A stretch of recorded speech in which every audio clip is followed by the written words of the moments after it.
네, 한번 따라해 보겠습니다. 예수님의 마지막 사무라이. 이 사무라이라는 말은 이제 일본 봉건 시대의 이 무사들을 말하는 말입니다. 우리나라는 이제 문인, 글을 공부하는 문인들이 다스리던 그런 양반 사회였다고 한다면, 일본은 그러한 무인, 이 무관 출신의 사람들이 다스리던 그러한 나라였습니다. 그래서 사무라이 하면은 이제 신념과 또 무사 정신으로 무장된 그러한 사람들을 말합니다. 지금은 어떻습니까? 지금은 이제 다 사무라이가 사라지게 되죠. 그래서 영화 같은 데 보면은 이 마지막 사무라이, 라스트 사무라이, 그런 영화도 있었는데요. 그 무인으로서의 정신을 가지고 살아갔던 그러한 사람들이 이제 마지막 세대가 다 지나고 사라졌음을 말하는 그런 영화이기도 합니다. 얼마 전에 이제 은퇴한 목사님들, 나이가 지긋한 목사님들 이야기를 들으면서 그분들이 자신들을 뭐라고 얘기하냐면, 우리가 마지막 사무라이다, 우리가 이 마지막 세대이다라는 이야기를 합니다. 1980년도만 하더라도요, 지하실에서 교회를 개척하면은요, 이 사람들이 모였던 그런 시대였습니다. 그리고 그 당시에는 먹고 살기 힘들고 막 그러다가 이 하나님의 은혜를 체험하면서 굉장한 부흥의 시대를 맞이했던 시대였습니다. 그런데 오늘날은 어떻습니까? 교회를 번듯하게 져도요, 성도가 쉽게 안 옵니다. 그러면서 은근슬쩍 물어봅니다. 이 교회에 빚이 얼마예요? 이 교회 빚이 얼마 있어요. 그래요? 하면서 아무리 교회가 커도요, 빚이 있다라고 하면 부담이 돼서요, 안 가는 시대가 되었습니다. 그리고 이제 점점 조그마한 교회들은요, 안 갑니다.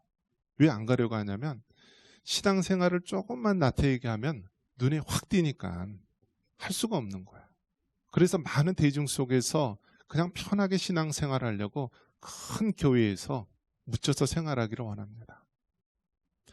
이러한 신앙 생활의 모습, 이러한 세태의 모습들 바라보면서 과거에 정말 목숨 걸고 예수님 붙잡고 신앙생활했던 사람들이 점점 사라져가는 실태, 이제 주의종 목회자가 되려고 하는 그런 사람들도 점점 사라져서 이제는 은퇴한 목회자들, 은퇴를 앞둔 목회자들이 이제 우리가 마지막 사무라이다, 이제 우리 뒤를 이을 사람은 없고 이제 점점 사라져가는 시대다라면서 안타까워하는 모습을 보게 됩니다. 그런 면에서 여러분, 정말 우리가 이 주님 오실 날이 가까이 왔음을 알 수가 있습니다. 이제는요, 점점 믿음의 사람들이 사라져가고 세속화와 또 물질주의 속에서 사라져가는 안타까운 세대를 맞이하고 있습니다. 그래서 우리가 살고 있는 이 시대를요, 우리가 믿음의 눈으로 바라보면은 전혀 다른 그런 세대를 살아가고 있습니다. 성경에도 보면은 출애굽 1세대들이 이제 광야에서 다 죽고 2세대들이 약속의 땅 가나안 땅에 들어갑니다. 그 중에서 이제 여호수아 갈렙만이 유일한 출애굽 1세대였는데요. 그들이 광야에서 신앙생활했던, 또 하나님이 어떻게 역사했던 것을 다 보고 자손들에게 이야기하고 말씀으로 또 십계명으로 알려주었는데요. 믿음의 1세들이 점점 죽고 부모 세들이 죽으니까요, 어떤 일이 벌어지냐면 다른 세대가 된 것입니다. 그래서 사사기 2장 10절에 보면 그 세대의 사람도 다 그 조상들에게로 돌아갔고 그 후에 일어난 다른 세대는 여호와를 알지 못하며 여호와께서 이스라엘을 위하여 행하신 일도 알지 못하였더라. 그러니까 성경에서도 보면은요, 믿음의 세대들이 다 죽고 사라지니까 하나님을 알지 못하는 다른 세대가 일어난 것입니다. 광야에서는 하루라도 우리 하나님께서 만나를 먹여주시지 않는다면, 반석에서 생수를 우리에게 주시지 않는다면 살 수가 없는 그런 상황이었습니다. 그래서 늘 하나님을 매달리고 의지하며 살았습니다. 그런데 가나안 땅에 들어갔을 때는 그곳에는 젖과 꿀이 흐르는 풍성한 곡식과 음식들이 있었고요. 이제는 하나님을 부르지 않아도 그들이 살아갈 수 있는 그런 삶이 되었습니다. 그러자 그들의 모습이 하나님을 알지 못하는 세대, 전혀 다른 세대가 된 것입니다. 이처럼 전혀 다른 세대를 맞이한 우리들, 저는 이런 생각을 해봅니다. 이 베이비붐 세대들이 사라지면 과연 어떻게 될까? 베이비붐 세대들이 전쟁 이후에 태어난 세대들을 이야기하는 거죠. 그래서 1953년 이후서부터 한 63년, 65년 그 세대들이 이제 점점 사회에서 은퇴를 하며 사라지고 있는데, 그 세대들이 사라지면 어떻게 될까? 목회자들 사회에서도요, 이 베이비붐 세대 목사님들이 점점 사라지는 모습을 보면서 그들이 점점 사라지면 어떻게 될까?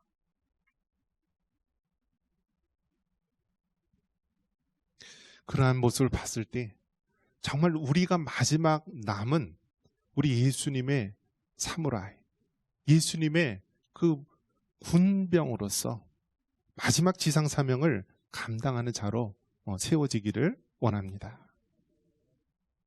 자, 그렇다면 우리가 예수님의 마지막 사무라이로서 우리가 어떻게 해야 됩니까? 먼저 하나님의 죄사함의 은혜를 깨닫는 자라야 합니다. 우리 7절 다시 한번 읽어보겠습니다. 7절입니다. 그것을 내 입술에 대며 이르되 보라, 이것이 내 입에 닿았으니 내 악이 사하였고 내 죄가 사하여 졌느니라 하더라. 아멘. 예수님의 마지막 사무라이, 예수님의 마지막 군병은 어떤 자입니까? 죄사함의 은혜를 받은 자라야 합니다. 여러분, 이 죄에 대한 문제, 이것을 해결받는 것이 얼마나 중요하고 얼마나 소중한지 모릅니다. 그릇이 여러 가지가 있습니다. 금그릇, 은그릇, 도자기 그릇, 많은 그릇이 있는데요. 그릇이 사용받을 수 있는 조건 하나가 있습니다. 그것은 무엇입니까? 그릇은 정결해야 됩니다. 깨끗해야 합니다. 아무리 금그릇, 은그릇이라 할지라도요, 그 안에 오물이 있고 더러움이 있으면요, 주인이 사용할 수가 없습니다. 그릇은요, 깨끗하게 정결하게 될 때 사용될 수 있습니다. 우리가 아무리 능력이 있고요, 실력이 있는 사람이라 할지라도 우리가 아직도 죄를 가지고 있고 죄 가운데 빠져 있다면 하나님이 사용할 수가 없습니다. 하나님께서는요, 우리가 정결하기를 원하십니다. 우리의 죄 문제를 깨끗하게 해결받기를 원하십니다. 그렇기 때문에 여러분, 여러분의 죄 문제가 있다면, 여러분의 거리끼는 죄가 있다면 예수님의 보혈로, 우리 하나님의 십자가의 공로로 깨끗이 사함받는 역사가 있기를 축원합니다. 어떤 면에서 본다면은 나는 죄가 없다라고 생각하는 예수님 당시의 서기관과 바리새인들보다요, 가늠하다 현장에 잡힌 그 여인이 더 하나님 앞에 큰 은혜를 체험하며 살았습니다. 요한복음 8장 11절에 이 가늠하다 잡힌 여인에 대해서 우리 예수님께서 말씀합니다. 우리 같이 한번 읽어보겠습니다. 대답하되 주여 없나이다. 예수께서 이르시되 나도 너를 정죄하지 아니하노니 가서 다시는 죄를 범하지 말라 하시니라. 요한복음 8장에 보면 가늠하다 잡힌 이 여인이 예수님 앞에 있습니다. 모세의 율법에 의하면은요, 가늠하다 잡힌 여인은 돌팔매질에 의해서 현장에서 즉결 처분을 받게 됩니다. 그 당시 서기관과 바리새인들이 예수님을 함정에 빠뜨리려고 이 죄 많은 여인을 데리고 옵니다. 만약에 이 여인을 살려둔다라고 한다면 모세의 율법을 어기게 된 것이 되는 것이고요. 만약에 이 여인을 죽이라고 한다면은 예수님은 사랑이 없는 자로 이제 치부되게 됩니다. 이러한 함정의 순간, 어떻게 빠져나올 수 없는 그 순간에 우리 예수님께서 말씀하십니다. 너희 중에 죄 없는 자가 돌로 치라. 그러자 그 현장에 있던 사람들, 나이 든 사람부터 젊은 사람, 어린 사람들까지 다 한 사람 한 사람씩 빠져나갑니다. 그러면서 결국 주변에 있는 사람들은 다 사라지게 되고 그 가늠하다 잡힌 여인과 예수님만이 남게 됩니다. 예수님께서 말합니다.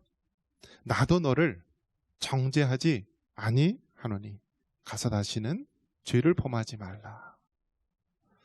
여러분, 우리들은 다 가늠하다 잡힌 여인입니다. 우리는요, 하나님 앞에 떳떳할 것이 없습니다. 얼마나 우리가 죄 가운데 살아갈 때가 많이 있습니까? 높은 하늘에서 보면은요, 100층짜리 빌딩이나 1층짜리 초가집이나 다 똑같이 내려다 보입니다. 즉, 우리 이 땅에서 사람들이 아무리 의롭고 대단한 사람처럼 보이지만 하나님 앞에서는 모두가 다 죄인이라는 것입니다. 그렇기 때문에 우리 믿는 그리스도인은요, 하나님 앞에 이 죄사함의 은혜, 이 하나님의 구속의 은혜를 늘 감사하며 살아가야 되는 것입니다. 만약에 이 하나님의 이 죄사함의 은혜를 우리가 깨닫지 못한다면 그는 진정으로 거듭나지 못한 사람입니다. 우리가 날마다 매 순간마다 그 하나님의 십자가를 바라보면서 하나님, 나 같은 죄인 구원하여 주시는 애 감사합니다. 하나님, 나는 도저히 하나님 앞에 나아갈 수 없는 자인데 오늘도 그 예수님의 십자가의 피로 하나님 거룩한 보좌 앞에 나아갑니다 하면서 그 하나님의 죄사함의 은혜에 대해서 감사하며 은혜에 감격할 수 있는 여러분 되시기를 바랍니다. 우리 예수님께서 늘 우리를 향하여 주시는 마음이 있다면 이 세상을 바라볼 때 너무나 해야 될 일이 많이 있습니다. 그런데 아무도 갈 사람이 없다라고 했을 때 얼마나 우리 하나님의 마음이 안타깝겠습니까? 이러한 모습을 향하여서 하나님이 말씀하십니다. 우리 8절 다시 한번 읽어보겠습니다. 8절입니다. 내가 또 주의 목소리를 들으니 주께서 이르시되 내가 누구를 보내며 누가 우리를 위하여 갈꼬 하시니 그때 내가 이르되 내가 여기 있나이다 나를 보내소서 하였더니. 아멘. 여러분, 들판의 곡식은 누렇게 익어가고 있는데 그 추수할 곡식을 그대로 내버려 둔다면 어떻게 되겠습니까? 그 곡식은 이내 썩어버리고 다 소용없게 됩니다. 지금 마지막 때에 들판에 추수할 곡식이 많이 있는데 우리가 그 곡식을 바라보며 남몰라라 하면은 안 되는 것입니다. 우리 주님의 마음이 어떻습니까? 내가 누구를 보내며 누가 우리를 위하여 갈 거라고 말씀합니다. 우리 하나님은 이 세상에 죽어가는 많은 영혼들을 바라보면서 애타는 마음입니다. 안절부절합니다. 누가 우리를 위하여 갈고, 누가 우리를 위하여 갈고. 여러분, 전 세계에서 OECD 국가에서 우리나라가 가장 자살률이 높습니다. 노인 자살률, 청소년 자살률도 가장 높습니다.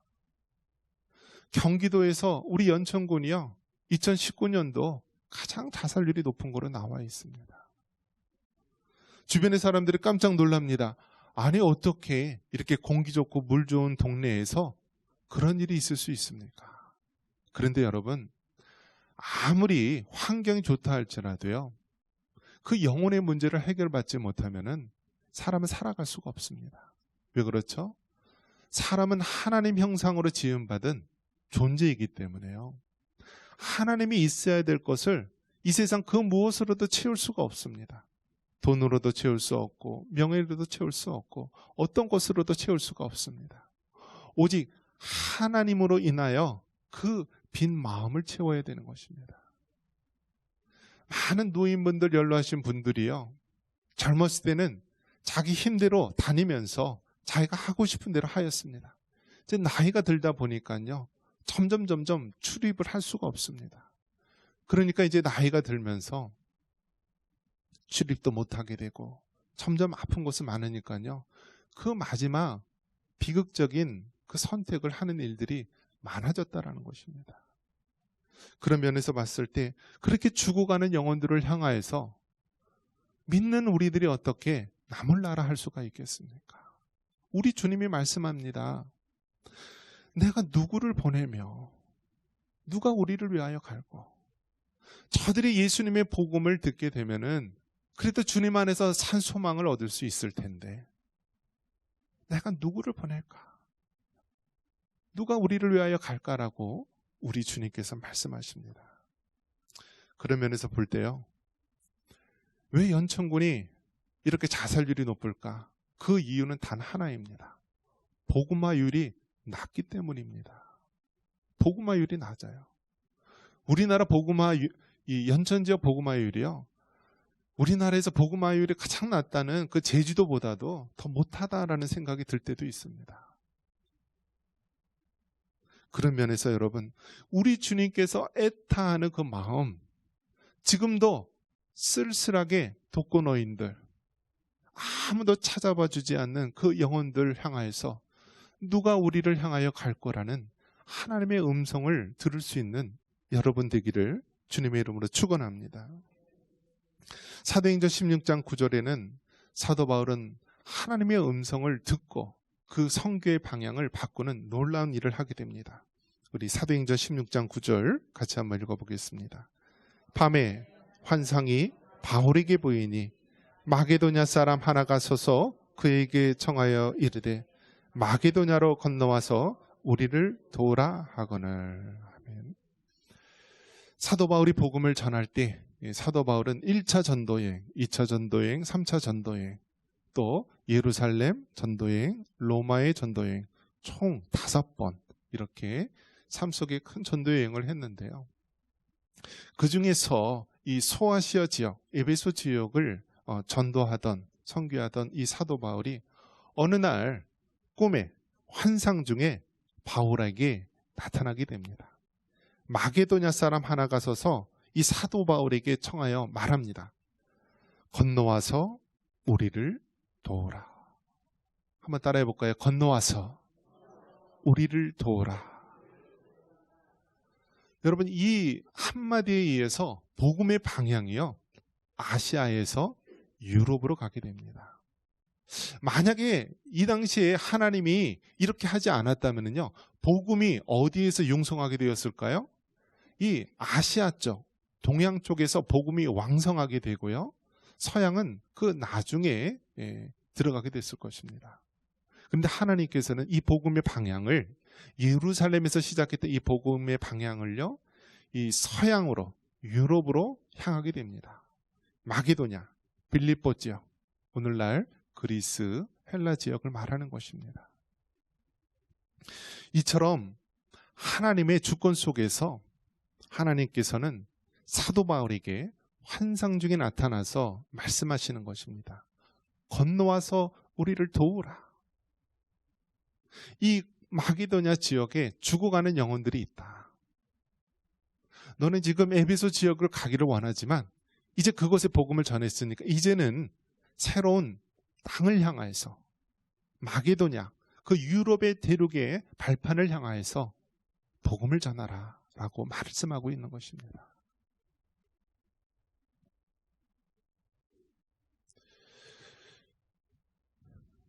어렸을 때 우리는 이런 노래를 불렀습니다. 우리의 소원은 뭐라고요? 통일. 그래서 우리 어르신들은 너무나 잘 알아요. 우리의 소원은 통일. 꿈에도 소원은 통일. 자, 그런데 이렇게 우리는 늘 통일을 꿈꾸는데요, 북한에서는 무슨 통일을 하려고 그러죠? 적화 통일, 무력 통일. 피를 흘리더라도, 탱크를 앞세워서라도, 핵을 앞세워서라도 적화 통일을 하려고 하는 세대가 되었습니다. 근데 작년 말에 이 북한에서 어떤 이야기를 했죠? 이제 남한하고는 우리하고는 상관없는 자들이다. 이제는 통일이란 말을 빼고 이제는 적대적인 두 나라만 있을 뿐이다. 만약에 남한이 또다시 우리를 향하여서 덤빈다면은 우리는 전쟁, 핵과 미사일을 통한 전쟁을 불사하지 않겠다 하면서 이 공갈 협박을 하게 되죠. 그래서 이제 북한에서는요, 통일에 대해서 관심 없다고 이야기를 합니다. 자, 남한에서는 어떤가요? 남한에서는 젊은이들한테 물어봅니다. 우리의 소원이 무엇입니까?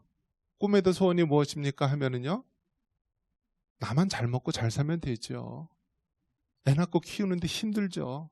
그래서 심지어는 이제는 자녀도 안 낳으려고 합니다. 나 살기도 힘든데 어떻게 자녀들한테 내가 시간을 뺏길 수 있습니까? 하면서 극단적 개인주의 속에 빠져 있습니다. 그 젊은 세대, MZ세대에게는요, 통일은 남의 나라 이야기가 된 것입니다. 자, 그렇다면 우리 교회에서 믿는 하나님의 백성들은 어떤 마음을 가져야 됩니까? 오직 교회만이 통일에 대해서 관심을 가지고 있는 것입니다. 한번 따라해 볼까요? 우리의 소원은 복음 통일입니다. 할렐루야. 여러분, 저 북한에서도 이제는 통일이란 말을 지우려 하고요. 우리 젊은 세대들, MZ세대는 통일은 전혀 상관없는 단어가 되었습니다. 그러나 믿는 그리스도인들에게는 어떤 희망을 가지며 살아가야 됩니까? 우리의 소원은 복음 통일, 평화적인 복음 통일이 되어야 됩니다. 우리 성경 말씀 8절 다시 한번 읽겠습니다. 내가 또 주의 목소리를 들으니 주께서 이르시되 내가 누구를 보내며 누가 우리를 위하여 갈꼬 하시니 그때 내가 이르되 내가 여기 있나이다 나를 보내소서 하였더니. 여러분, 이사야 선지자는 하나님의 음성을 듣습니다. 누가 우리를 위하여 갈꼬? 누가 우리를 위하여 갈꼬? 라고 했을 때 이사야 선지자는 내가 여기 있나이다. 나를 보내소서. 여러분, 우리 지금의 현실이 어떻습니까? 점점 복음 화율이 낮아지고 있고요. 젊은 세대들은 하나님을 알지 못하는 다른 세대가 되어가고 있습니다. 저 북한의 2,500만의 많은 그 영혼들이요, 포로가 되어서 하나님을 예배하지 못하는, 전 세계에서 가장 기독교 박해를 받는 그런 나라로 전락해버리고 말았습니다. 이러한 때에 우리는 어떤 마음을 가져야 되겠습니까? 하나님, 내가 여기 있습니다. 나를 보내소서. 하나님, 복음이 들어가지 않는 저 독거노인들, 쓸쓸히 죽어가는 노인들을 향하여서 어떻게 해야 합니까? 주님, 내가 여기 있습니다. 나를 보내십시오. 하나님, 경기도에서 가장 자살률이 높은 이 연천 땅 어떻게 해야 합니까? 주님, 내가 여기 있습니다. 나를 보내소서. 이것이 여러분, 하나님의 부르심에 응답하는 우리의 목소리입니다. 나는 힘이 없다. 나도 이제 몸이 아프다. 그렇게 여러분 방관하거나 손을 놓지 마시기 바랍니다. 우리가 주님 앞에 가는 그 순간까지요, 우리의 해야 될 사명이 있습니다. 아직도 믿지 못하는 우리의 남편, 우리의 가족들, 우리의 자녀들이 있다면 주님, 나를 보내소서. 내가 여기 있습니다. 하나님, 우리 마을에 아직도 복음을 받아들이지 못하고 죽었으면 좋겠다라고 한탄하는 그 독거노인이 있습니다. 주님, 내가 여기 있습니다. 나를 보내소서. 이것이 오늘 우리에게 주시는 하나님의 음성으로 들으시기를 바랍니다. 요한복음 21장 18절에 사도 베드로가 노년에 이야기합니다. 내가 진실로 네게 이르노니 내가 젊어서는 스스로 띠띠고 원하는 곳으로 다녔거니와 늙어서는 네 팔을 벌리리니 남이 내게 띠띠우고 원하지 않는 하는 곳으로 데려가리라. 여러분, 이제 젊어서는 우리가 띠띠고 원하는 곳으로 갔지만은요, 이제 나이가 들어서는 내가 원하지 않는 곳으로 갈 수 있다라는 거예요. 대부분의 많은 사람들이 어떻습니까? 그래도 집에서 이렇게 살다가 결국 마지막에 가는 것이 유아양원 아닙니까? 아니면 자녀들 밑으로 다시 들어가는 것 아닙니까? 여러분, 그러한 날들만 기다리지 마시고요. 오늘 내가 있는 곳에서 하나님의 음성을 들으시고요. 복음을 전할 수 있기를 바랍니다. 아직도 교회에 나오지 않고 믿지 않는 자녀들이 있다면 내가 너희를 위해서 기도한다. 너희들 살아있을 때 이 부모님의 소원이 교회에 나오고 같이 신앙생활하는 거다. 아직도 우리 마을의 주변에 홀로 사는 노인이 있는데 마을 사람들이 냄새난다, 어둡다, 가지 않는 그런 자들에게 주님, 내가 여기 있사오니 나를 보내소서라고 우리가 맛있는 음식을 가지고 찾아갈 수 있기를 바랍니다. 그러면서 그들에게 오직 예수님, 그 예수님의 복음을 전할 수 있기를 바랍니다. 말씀을 믿습니다.